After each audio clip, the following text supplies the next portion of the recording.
On a bright spring morning in a lush forest, a red rose blossomed on a small bush. Its petals glistened in the sunlight, and its vibrant red hue made it stand out among the other plants. Nearby, a tall pine tree noticed the rose and said, "What a beautiful flower!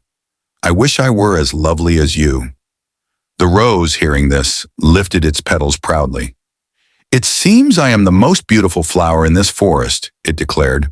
A sunflower standing nearby raised its yellow head and gently said, "Why do you say that? This forest is full of beautiful flowers, and you are just one of them." But the rose scoffed. "Everyone admires me. I see how they look at me. None of you can compare to my beauty." As the rose continued to boast, it turned its gaze toward a cactus growing nearby. "Look at that ugly plant, covered in thorns. What a useless and unattractive neighbor." The pine tree intervened kindly. "Red rose, you should not speak this way. Beauty is subjective, and every plant has its purpose. Besides, you also have thorns." The red rose bristled at this remark. "My thorns are nothing like that cactus's. It's obvious that I am superior in every way." As the days passed, the red rose continued to insult the cactus. "You are worthless," it would say. "How unfortunate that I have to be your neighbor."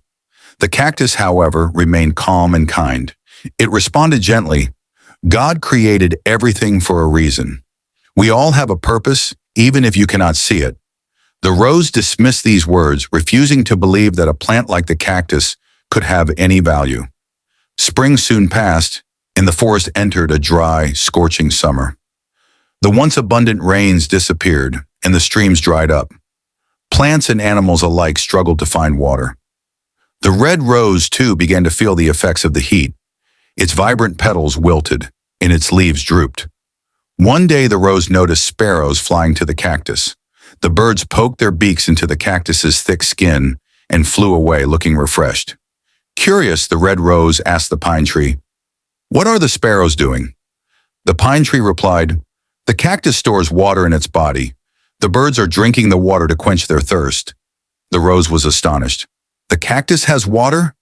"Yes," the pine tree said, "and even though it hurts to have holes poked into its skin, the cactus does not mind. It is happy to help others, even those who once insulted it." The red rose felt a pang of shame. It realized how unkind it had been to the cactus, and how wrong it was to judge its neighbor based on appearance. Summoning its courage, the rose finally spoke to the cactus. "Dear cactus, I am so sorry for the way I treated you. I was wrong to insult you. Could you please share some water with me?" The cactus smiled kindly and replied, "Of course. We all need to help each other in times of need." The sparrows, seeing the cactus's agreement, carried water from the cactus to the red rose's roots. Slowly the rose regained its strength, its petals lifting once more. From that day on, the red rose treated the cactus with kindness and respect. It had learned a valuable lesson about humility, compassion, and the true meaning of beauty.